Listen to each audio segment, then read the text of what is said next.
ورنہ عشاء کے بعد کھا لیا، تھوڑا سا کام کیا، لیٹ گئے، نہ وہ ہضم ہو رہا ہوتا ہے، نہ کروٹ لی جا رہی ہوتی ہے، بڑا مشکل ہوتا ہے۔ تو ہمارے دین اسلام میں بھی 2 وقت کی ہی روٹی ہے، 2 وقت کا کھانا۔ اگر تو ہم اس کو اپنے آپ کو اس کے مطابق لے آئیں گے تو ہماری صحت کا بہترین حصہ جو ہے نا، جو عمر کا آخری حصہ ہوتا ہے جس میں اور بہت سی بیماریاں ہوتی ہیں، اس میں وہ انسان کے لیے صحت و شفا بن جاتی ہے۔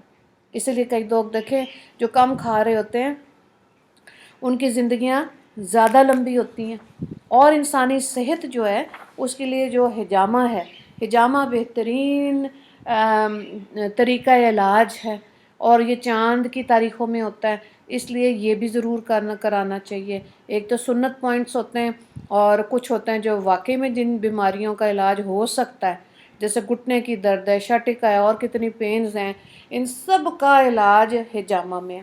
تو حجامہ کو دیکھیں کہ اس کا طریقہ جو ہے نا یہ فرق رہا۔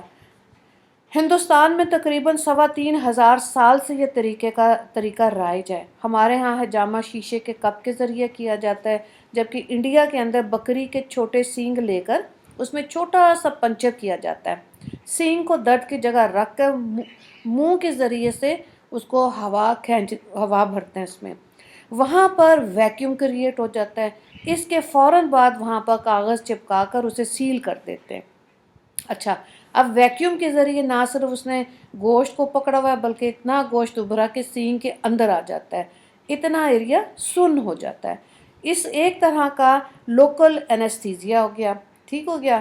اب وہاں سے جو ہوتا ہے نا، اس جو سویل کی ہوئی جگہ ہوتی ہے وہاں سے ہلکا سا کٹ لگا کے جو گندا خون ہوتا ہے اس کو نکال دیتے ہیں، مریض کو آرام آ جاتا ہے۔ سعودی عرب بلکہ عرب دنیا میں یہ بہت عرصے پہلے رائج تھا، اب ختم ہو گیا۔ اب چینیوں نے اس کو نئے سرے سے انٹروڈیوس کیا ہے، اور وہ اس کو کیا کہتے ہیں، کپنگ، ٹھیک ہے۔ شیشے کا گول کپ ہوتا ہے، حجامہ کے لیے استعمال ہوتا ہے۔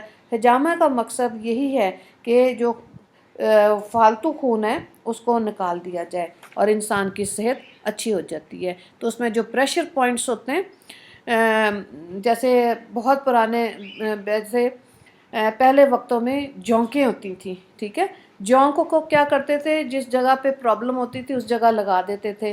جونک وہ خون وہاں جو گندا خون ہوتا تھا اس جگہ کا پی پی کے موٹی ہو جاتی تھی، تو جب موٹی ہو گئی تو پھر اس کو وہاں سے اتار دیتے تھے۔ تو یہ سنت طریقہ علاج ہے جو انسان کی صحت کے لیے بے حد اچھا ہے، تو اس کو بھی زندگی میں حجامہ ضرور کروانا چاہیے، یا کرواتے رہنا چاہیے، یا 1-2 دفعہ تو ضرور ہی کروا لینا چاہیے، ٹھیک ہے۔ پھر آپ دیکھیں بات آ رہی ہے کیلولا کی۔ کیلولا کا مطلب لمبی گہری نیند نہیں ہے، بلکہ سپہر کے وقت 15-20 منٹ کا اونگنا ہے، ٹھیک ہے۔ اس کو کیلولا کہتے ہیں۔ یہ بھی ہمارے دین میں اس کی اہمیت بہت زیادہ ہے، خاص طر وہ لوگ جو تہجد کی نماز ادا کرنا چاہتے ہیں، کیونکہ تہجد کی نماز کے لیے نیند شرط ہے، نیند کو توڑ کے کھڑے ہوں گے نماز میں، وہ تہجد کہلاتی ہے، ٹھیک ہے۔ تو یہ جو ہے نا کیلولا، اس میں بہت مدد دیتا ہے انسان کو۔ انسان کا یہ ظاہر ہے 2 وقت کا کھانا، حجامہ، کیلولا، یہ ساری وہ چیزیں ہیں جو انسان کے لیے صحت ہے، اور صحت و توانائی ہے، ٹھیک ہے۔ آپ جاپان میں دیکھیں ان کے دفتروں میں، اسکولوں میں اصول ہے دوپہر کے وقت تھوڑی دیر وہ اپنی جو دفتر کا جو میز ہوتا ہے نا جہاں وہ کام کر رہے ہوتے ہیں اسی پہ سر رکھ کے تھوڑی دیر 20-25 منٹ سو جاتے ہیں، تو یہ اس کو کہتے ہیں انرجی نیپ بھی اس کو کہتے ہیں۔ اور رات کی نیند کے لیے کیا آتا ہے، 7-8 گھنٹے کی نیند جو ہے یہ پہلے کی تحقیق ہے، لیکن اب یہ آیا کہ ضروری نہیں ہے کہ لگاتار 8 گھنٹے سوتے جائیں سوتے جائیں سوتے جائیں۔ نارملی کیا ہوتا ہے کہ ہم 8 گھنٹے کی بات کر رہے ہیں، 6 گھنٹے میں اگر 5 گھنٹے میں نیند پوری ہو رہی ہے تب بھی بستر پہ لیٹے رہتے ہیں لیٹے رہتے ہیں لیٹے رہتے ہیں کہ 8 گھنٹے کب پورے ہوں گے۔ تو کوشش کیا کریں کہ جب نیند پوری ہو گئی ہے تو بس اٹھ کے اپنی زندگی کے کاموں میں مصروف ہو جائے۔ آپ صلی اللہ علیہ وآلہ وسلم کی زندگی کا کوئی بھی ایسا پہلو نہیں جو ہمارے لیے کوئی مثال قائم نہ کرے۔ ہم قرآن احکامات کی عملی تصویر دیکھنا چاہتے ہیں تو ہم آپ صلی اللہ علیہ وآلہ وسلم کی ذات کو دیکھ سکتے ہیں، جس کو ہم سنت بھی کہتے ہیں۔ جب ہم آپ صلی اللہ علیہ وآلہ وسلم کی 63 سالہ زندگی پر نظر ڈالیں، مطلب 63، 63 نا کہ 64؟ تو آپ صلی اللہ علیہ وآلہ وسلم کی ریش مبارک میں غالباً 6 یا 7 بال سفید تھے، باقی سارے ان کے بال اور داڑھی کالی تھی۔ آپ صلی اللہ علیہ وآلہ وسلم کے آئی بروز اپنی قدرتی حالت میں تھے، آنکھوں میں چمک بے پناہ تھی، جسم مبارک بالکل سیدھا تھا، کمر میں جھکاؤ نہیں تھا۔ اس عمر میں اور اتنی پرمشقت زندگی گزارنے کے بعد آپ صلی اللہ علیہ وآلہ وسلم کی جسمانی زندگی قابل رشک تھی۔ یہ سادہ زندگی کا اعجاز تھا۔ ہمارے ہاں جو بیماریوں میں اضافہ ہے، اس کی 3 وجوہات ہیں۔ ایک تو آبادی میں اضافہ، دوسرا ہماری خوراک جس میں بہت زیادہ بیکری آئٹمز استعمال ہونے شروع ہو گئے ہیں جو کہ صحت کے لیے بہت نقصان دہ ہیں۔ اس کے ساتھ ساتھ ہماری زندگی سے جسمانی کھیل یعنی کہ ورزش کم ہو گئی ہے۔ تیسری وجہ یہ ہے کہ لوگوں نے ملنا جلنا چھوڑ دیا، جس کی وجہ سے جو کتھارسس ہے نا وہ نہیں ہو پاتا، لوگ ڈپریشن میں جاتے ہیں، پریشانی میں مبتلا ہوتے ہیں۔ ہمارے بڑوں نے اپنے خاندان کی خوشی غمی کو نبھایا، آپس میں ملتے تھے، اور اس میں برکت ہوتی ہے، اور وہ برکت جو ہے انسان کی روح اور دل پر سما جاتی ہے۔ تو اس لیے یہ بہت اچھا امپیکٹ ہے، جس سے آج کل جو ہمارے بچے ہیں نا ان کو دیکھ کے خوف آتا ہے کہ پتہ نہیں انہوں نے آپس میں بھی ملنا ہے کہ نہیں۔ تو بھرم تب بھی قائم رہتا ہے کہ جب انسان اپنے معاملات کو، حقوق العباد کو ذرا فکر سے دیکھے اور عمل کرے۔ اگر ہم چاہتے ہیں کہ ڈاکٹر سے دور رہیں تو کوئی نہ کوئی مشغلہ اپنائیں۔ ہمارے نظام ہضم کی بیماری کی وجہ سے بہت سے مسائل جنم لیتے ہیں۔ اگر ہم ایک کام کریں تو بغیر چھنا گندم کا آٹا لیں، اس میں 40% جو کا آٹا ملا لیں، اس کو گوندیں، اس کی روٹی بنائیں اور شہد کے ساتھ اس روٹی کو کھائیں تو بہت سے مسائل سے انسان بچ جائے گا، اور اس کو استعمال کرنے کے بعد انسان حیران رہ جائے گا کہ اس کی ذہنی پریشانیوں میں کمی آ جاتی ہے۔ ٹھیک ہے، بدگمانی اور ختم ہو جائے گی۔ زیتون کا تیل، سرکے کا استعمال بھی صحت کے لیے بہت ضروری ہے۔ سرکہ تو دیکھیں بہت کتنے سالوں سے بات ہو رہی ہے کہ کھانا جب بنائیں آخر میں آپ کوئی بھی گرم مسالہ ڈالتے، ہرا دھنیا ڈالتے، اسی وقت 1 ٹی اسپون سرکہ ڈال دیں۔ سرکے کا استعمال سنت ہے، ذائقہ رہتا ہے کھانے کا، اس کی رنگت نہیں بدلتی، اور صحت کے لیے کتنا اچھا ہے۔ ٹھیک ہے، دوسری چیز آ گئی زیتون کا تیل۔ جتنی بھی سیلڈز بنتی ہیں نا ان کے اوپر اگر آپ وہ زیتون کا تیل ڈال لیں، کیونکہ اس کو پکایا نہیں جاتا نا اس تیل کو، تو اگر اوپر ڈال لیں یا جو بھی کھانا کھا رہے ہیں میز پہ یا ایسی جگہ پہ رکھیں جہاں سے آپ 3-4 قطرے اس میں ڈال لیں کھانے پہ، تو یہ انسان کی صحت ہے، کانسٹیپیشن نہیں ہوتی، قبض نہیں ہوتی، اور انسان کا نظام ہضم ٹھیک رہتا ہے۔ پھر آپ صلی اللہ علیہ وآلہ وسلم کا فرمان تھا کہ جو آدمی کھجوروں اور دودھ کے ساتھ ناشتہ کرتا ہے اس کے جسم سے بیماریوں کے جراثیم رفتہ رفتہ نکل جاتے ہیں۔ تو بات یہ ہے کہ سادہ زندگی جو ہے نا انسان کو ذہنی سکون اور جسمانی صحت دیتی ہے۔ تو اس لیے کوشش کیا کریں، آپ دیکھیں دلیے کا استعمال جو ہے نا وہ ناشتے میں اگر کریں تو وہ بہت سارا دن جو ہے بڑا اچھا گزرتا ہے، بار بار بھوک نہیں لگتی، اور یہ تلبینہ جیسے ہے، جو کے اندر کھجور اور دودھ کے اندر پکا کے اس کو کھانا، یہ انسان کی صحت ہے۔ تو ہمارے بڑوں نے ایسی چیزیں کھائیں، ان کو صحت بھی ملی اور ان کی عمریں لمبی تھیں۔ تو ظاہرہ جب بھوک زیادہ جسم کے اندر رہ جاتی ہے تو چڑچڑا پن رہتا ہے، تو پھر دائیں بائیں والے کیا اپنے جو بالکل نزدیک ہوتے ہیں وہی نہیں اچھے لگ رہے ہوتے۔ تو آج ہمارے بچوں کو یہ بھی بہت کمی ہے کہ کیا کھائیں، کیا پکا ہوا ہے۔ تو ہماری ماں نے تو ہم سے کبھی بھی نہیں پوچھا کہ آج تمہارا کیا دل چاہ رہا ہے کھانے کو، کیا پکائیں، کوئی نہیں، جو پکا ہوتا تھا اسی میں سے کھانا ہوتا تھا۔ اور پھر کھانے کے لیے بھی طب نبوی سے بار بار رجوع کریں۔ اب تو خیر یہ چیزیں اتنی کھل گئی ہیں کہ کوشش یہ کریں کہ سادہ غذا۔ اب پچھلے دنوں کیا پرسوں جب وہ گوشت کے ساتھ کدو کا شوربہ بنایا تو وہ بیٹی نے کھایا تو اس نے کہا کہ یہ شوربے کا ذائقہ فرق تھا۔ اچھا، اسی گوشت میں آپ ٹینڈا ڈال لیں تو ٹینڈے کے اندر وہ غذائیت گوشت کے اندر نہیں آتی جو کدو سے آتی ہے، اور کدو والا شوربہ آپ دیکھیں اس میں غذائیت، طاقت، ذائقہ بہت زیادہ ہوتا ہے۔ اور یہ نبی کریم صلی اللہ علیہ وآلہ وسلم کی پسندیدہ غذا تھی کہ وہ دستی کا، بکرے کا دستی کا گوشت استعمال کرتے تھے کہ اس کے اندر وہ نا